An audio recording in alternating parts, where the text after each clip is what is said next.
Hey everyone, and welcome back to the channel. Have you ever found yourself with a huge total list, a looming deadline, and yet you're somehow deep leaning your keyboard or suddenly deciding it's the perfect time to reorganize your entire music library?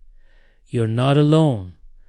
It's that familiar, sinking feeling. You should be studying for that big exam or finishing that important work project, but you just can't.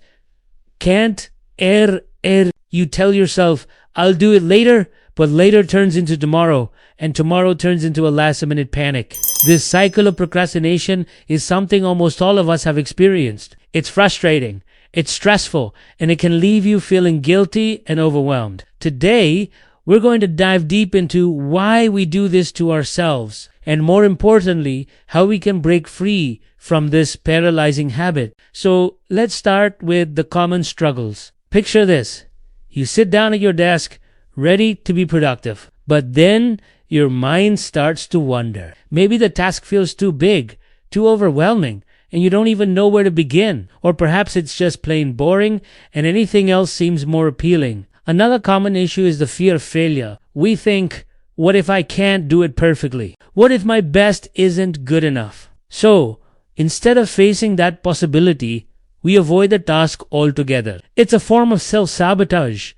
We also get easily distracted. A single notification on our phone can pull us into a black hole of social media, and before we know it, hours have passed. These feelings, being overwhelmed, bored, scared, or distracted, are the primary triggers that cause us to hit the snooze button on our responsibilities. It's not that we're lazy. It's that our brains are trying to protect us from discomfort.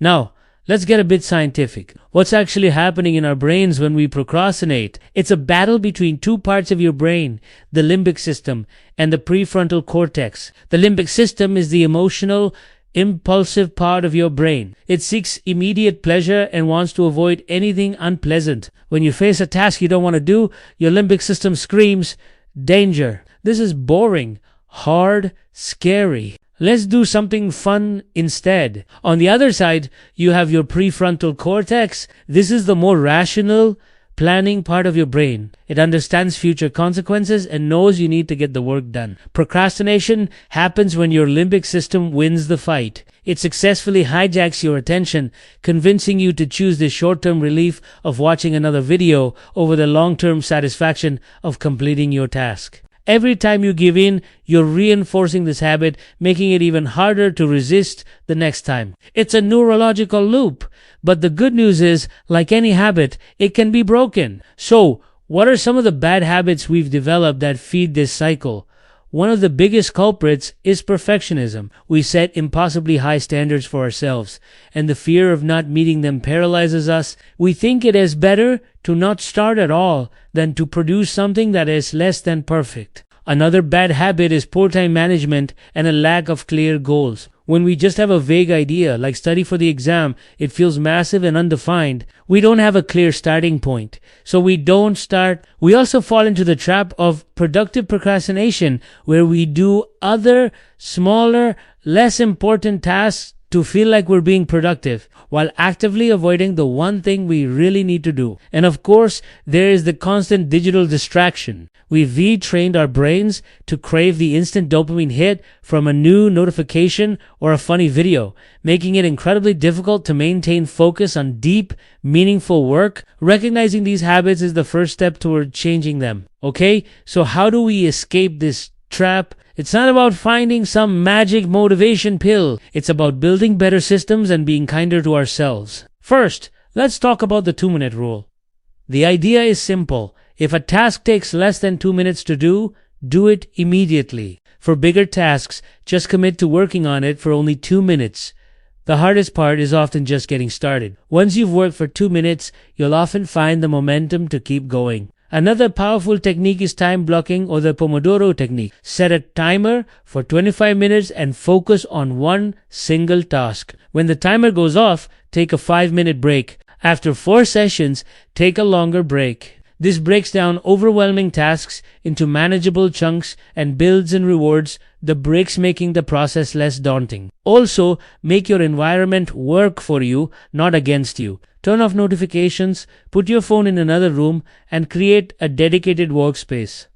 Finally, practice self-compassion. Beating yourself up for procrastinating only adds to the negative feelings and makes you want to avoid the task even more. Forgive yourself for past procrastination and focus on taking one small step forward right now. Now, imagine the feeling of finishing your work on time without that last-minute rush. The benefits are incredible. First and foremost, you dramatically reduce your stress and anxiety. There is no more constant nagging feeling in the back of your mind that you should be doing something else. You get to truly relax and enjoy your free time because you've earned it. Your quality of work also improves significantly. When you're not rushing, you have time to think, to be creative, and to double-check your work. This leads to better grades, better performance at your job, and a greater sense of pride in what you produce.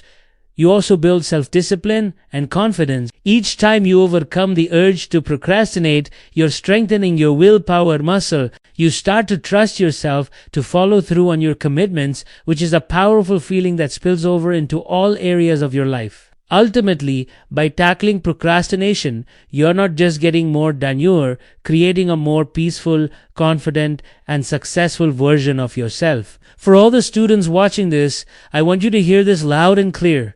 Your worth is not defined by your productivity. School is tough. The pressure to succeed can be immense, and it's completely normal to feel overwhelmed. But remember why you started. Remember that feeling of excitement about learning something new, that dream you have for your future. Every chapter you read, every problem you solve is a stepping stone toward that dream. Don't let the fear of not being perfect stop you from making progress. Progress, not perfection, is the goal. Every small effort counts. You are capable, you are smart, and you have what it takes. Be patient with yourself. Celebrate the small wins. And on the days when it feels impossible, just focus on taking that one tiny step. You've got this. If you are struggling with overwhelming stress or anxiety, please don't hesitate to reach out to a school counselor, a trusted teacher, or a mental health professional.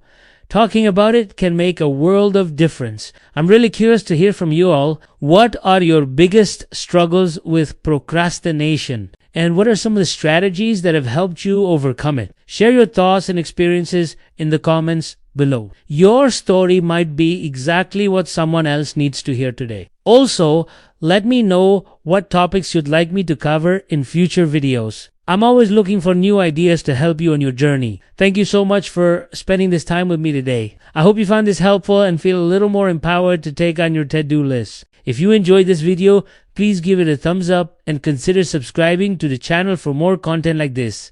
Remember, it's all about taking it one step at a time. I'll see you in the next video.